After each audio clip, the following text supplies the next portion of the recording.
أعوذ بالله السميع العليم من الشيطان الرجيم بسم الله الرحمن الرحيم وبه نستعين إنه خير ناصر ومعين قال نبي الرحمة صلوات الله وسلامه عليه في ليلة المعراج كيف أزهد في الدنيا. Il s'est adressé à Allah, notre noble prophète salawatullah wa salam alayhi, au moment de Mi'raj, en disant comment je peux être zahid dans ce bas monde, ascète, ou comment appliquer l'ascétisme dans ce bas monde. فقال خذ من الدنيا كفافا من الطعام والشراب واللباس. Prends de ce bas monde ce qui est nécessaire, ce qui est suffisant parmi les choses nécessaires comme nourriture ou boisson ou vêtements. ولا تدخر شيئا لغد. Ce n'est pas la peine de réserver des choses pour demain. Ou là, je vais expliquer, Inch'Allah, ça ne veut pas dire qu'on ne peut pas mettre des réserves à la maison, non, absolument pas. Mais n'est pas réservé, il y a des significations spéciales, Inch'Allah, tout à l'heure on va voir. Wadum ala dhikri, et garde toujours dhikrullah, ça veut dire reste toujours en rappel. Et toujours le rappel d'Allah subhanahu wa ta'ala. Dans le Coran, Allah subhanahu wa ta'ala nous dit وَمَا أُوتِيتُم مِّن شَيْءٍ, tout ce que vous recevez, tout ce que vous avez reçu dans ce bas monde, فَمَتَاعُ الْحَيَاةِ الدُّنْيَا, c'est les provisions ou les choses de ce bas monde et l'embellissement de ce bas monde, وَزِينَتُهَا وَمَا عِنْدَ اللَّهِ خَيْرٌ, ce qui existe chez Allah subhanahu wa ta'ala est mieux, وَأَبْقَى أَفَلَا تَعْقِلُونَ, est mieux et plus éternel bien sûr. أَفَلَا تَعْقِلُونَ, vous ne comprenez pas. Notre noble prophète sallallahu wa sallam alayhi, pour expliquer lui-même cette idée de zuhd, il y a un hadith que je trouve ça mérite d'être étudié et analysé. C'est très très beau hadith de notre noble prophète sallallahu wa sallam alayhi. Il dit man lam yata'azza bi'aza'illah taqatta'at nafsuhu hasarat 'ala ad-dunya. Donc celui qui ne prend pas en considération l'existence de Dieu et l'autorité de Dieu et la sérénité grâce à Allah subhanahu wa ta'ala dans ce bas monde, il va souffrir. Pour ce bas monde, il va souffrir. Il ne va pas pouvoir continuer dans ce bas monde. Et après, le prophète pourrait expliquer, il rajoute celui qui suit avec ses yeux la fortune des autres, les biens des autres. Ça, c'est parmi les défauts d'un croyant qui peut être éloigné de rahmatillah subhanahu wa ta'ala. Toute sa vie, il observe et il suit les autres pour voir qu'est-ce qu'ils ont comme bien, qu'est-ce qu'ils ont comme fortune. Si son frère, il a acheté une très belle voiture, tout de suite, il dit, mais comment je vais faire? Je vais vendre la mienne, je vais faire ça. Si son frère, il a agrandi sa maison, il veut faire pareil, etc. Et il souffre car il ne touche pas comme la somme que son frère, la somme mensuelle que son frère touche. Donc au niveau d'économie, il a des difficultés, ce n'est pas pareil, mais il souffre. Ou bien il tombe dans les péchés, justement, beaucoup de péchés, on a déjà parlé, peut-être on pourra développer plus tard encore plus. Beaucoup de péchés sont liés au shahwa. Au shahwa al-batn, ça veut dire beaucoup de péchés qu'on peut commettre dans la société, ce sont malheureusement basés sur l'amour de nourriture. La personne qui aime les restaurants, mais il aime à la folie, ça veut dire il ne peut pas vivre sans restaurant, et en plus il apprécie les restaurants chers, et il commence à avoir des difficultés financières, par exemple au niveau d'économie. Donc, il commence à mentir pour gagner ce qu'il doit gagner pour pouvoir partir. Il commence à être injuste pour pouvoir partir, etc. Donc, l'injustice, mensonge, parfois l'adultère, parfois, etc., etc. Tout est, quand on calcule, on voit finalement c'est lié à notre, malheureusement, désir et plaisir de notre corps.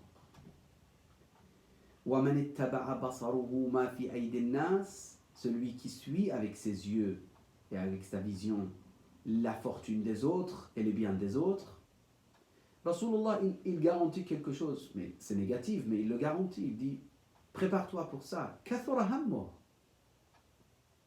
il aura beaucoup de soucis dans sa vie. Beaucoup. Il aura beaucoup de soucis. Jamais rassasié, jamais satisfait, jamais tranquille. Et on a des exemples et des exemples. Une fois, une personne, il est venu vers moi, il m'a dit, je travaille, je touche, par exemple, admettons, je touche 2000 euros, et peut-être je vais perdre ce travail, et ça va être 1200 euros. Il a commencé à pleurer. Qu'Allah nous facilite tous. À l'époque, je lui ai dit, mais tu ne vas pas mourir, même si c'est 1200 euros. Mais c'était difficile pour lui. Récemment, ici, dans l'école où je suis en train de faire des enseignements, également quelqu'un s'est adressé à moi en disant, j'avais un terrain dans mon pays d'origine, Irak. Si je l'avais vendu à l'époque, je pouvais acheter une très belle maison dans notre pays européen. Aujourd'hui, le prix a baissé, donc je ne peux rien acheter. Presque, il voulait pleurer. Presque, il voulait pleurer, la personne. Il souffre, il n'est pas en paix.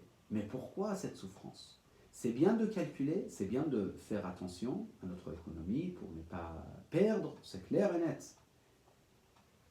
Mais si jamais ça nous arrive, ce n'est pas la peine d'observer, de voir les autres, comment ils ont fait. Et moi, je n'ai pas eu.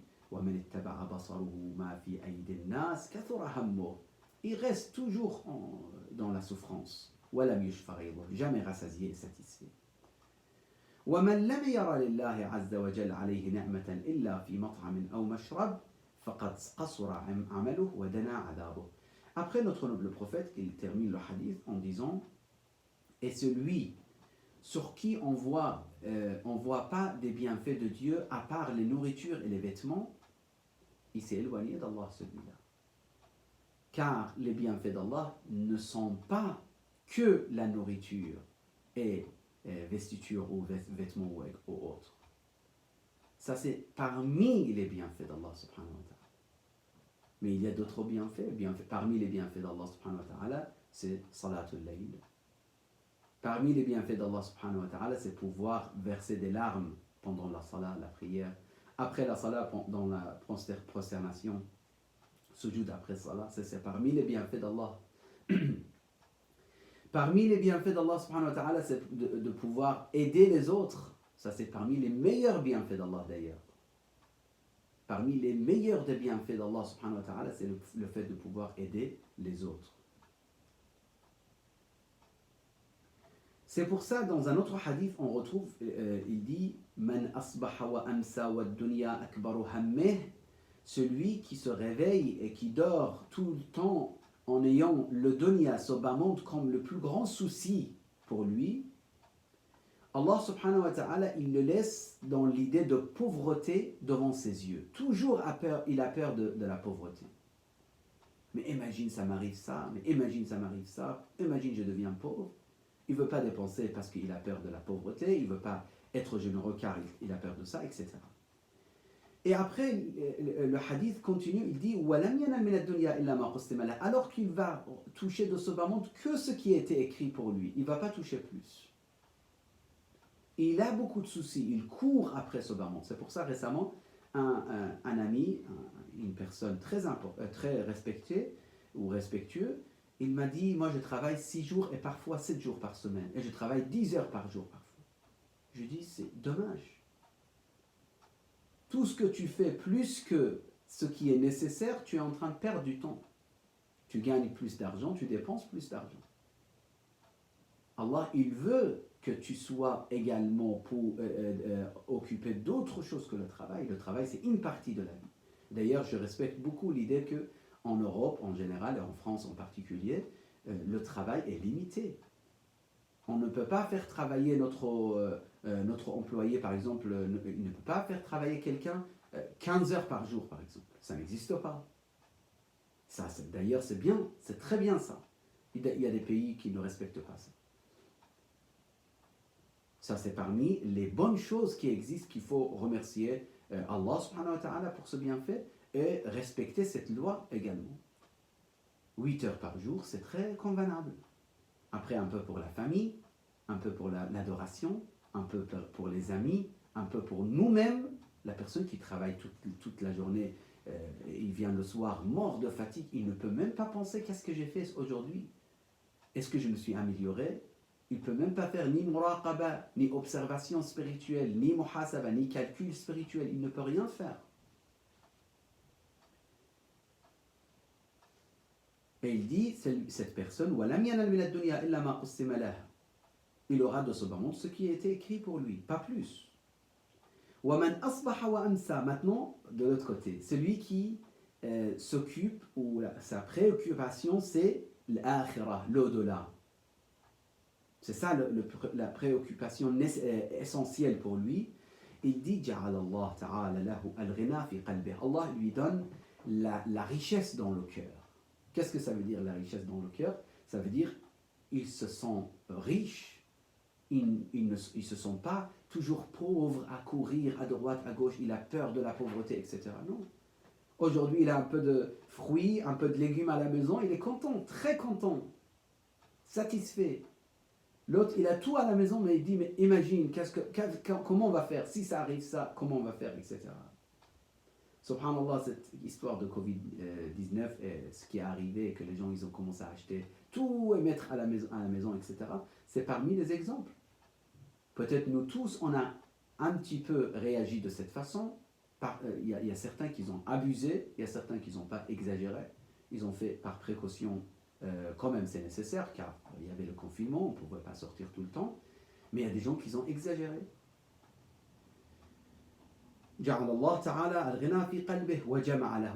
dit, et en plus, Allah s'occupera de lui.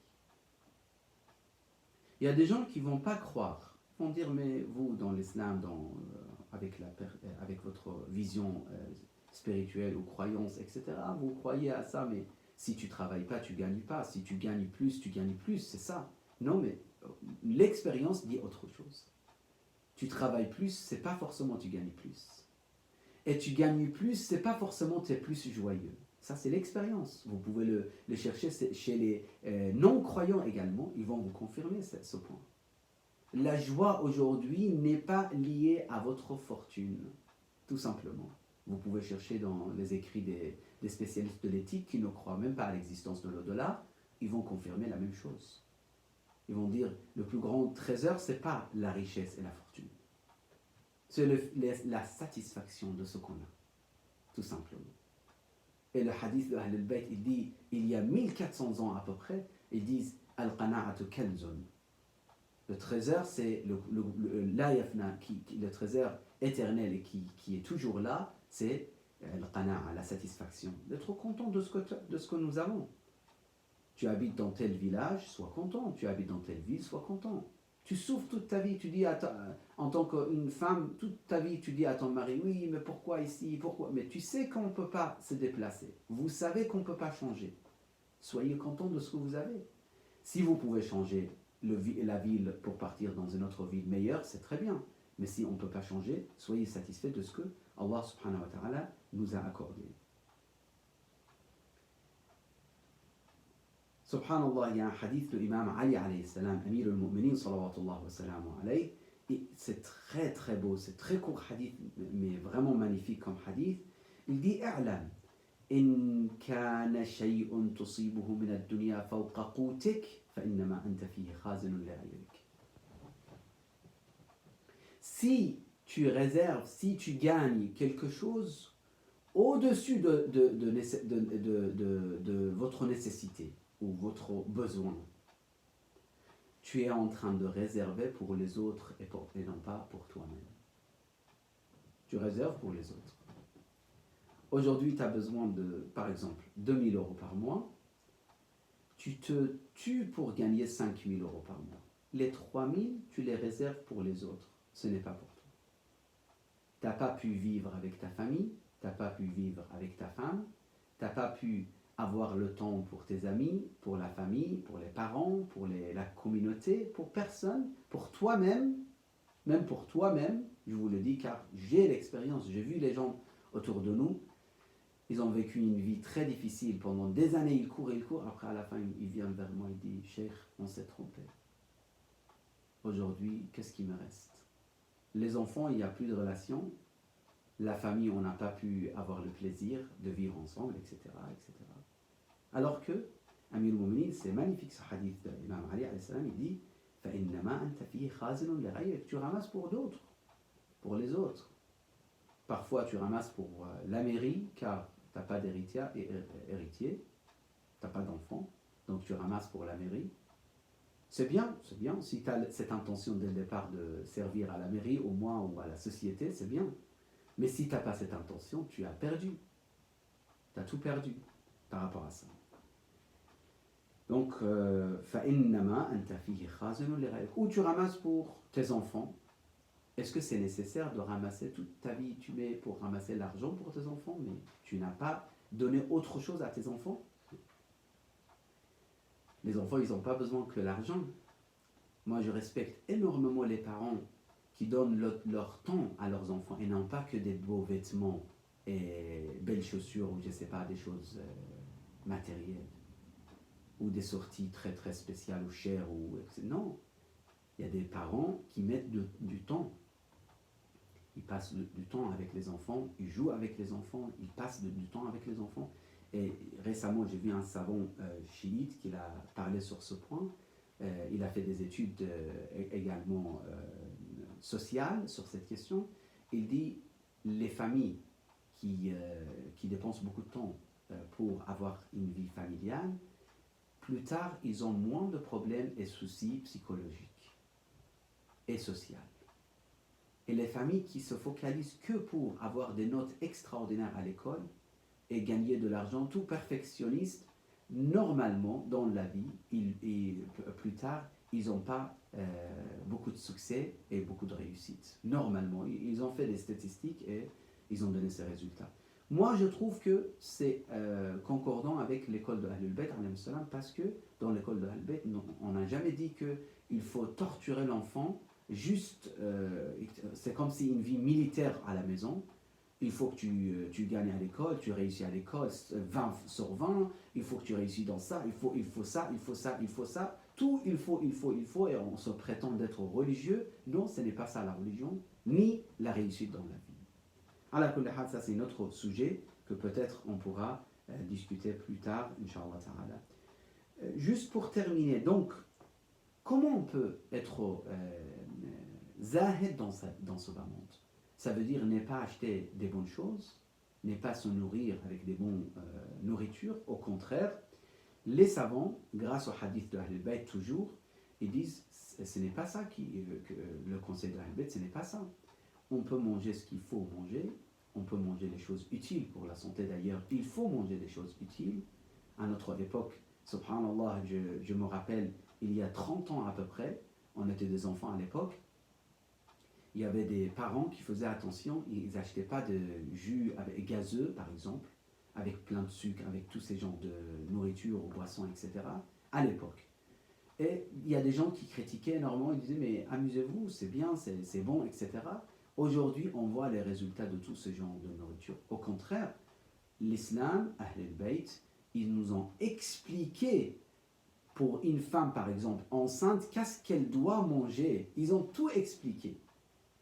Pour une personne qui a tel problème par exemple d'estomac ou autre, qu'est-ce qu'il doit manger pour telle personne, qu'est-ce qu'il doit faire, comment il doit nourrir, comment adapte les règles de nourriture, etc. Tout était expliqué. Mais on n'a jamais des hadiths qui disent qu'il faut manger des choses qui affaiblissent notre corps et qui ne nous donnent pas la force. Absolument pas. Absolument pas. Mais l'histoire est liée à une question fondamentale, et je termine, n'est pas s'occuper de la nourriture, boissons, vêtements, maisons, voitures, etc.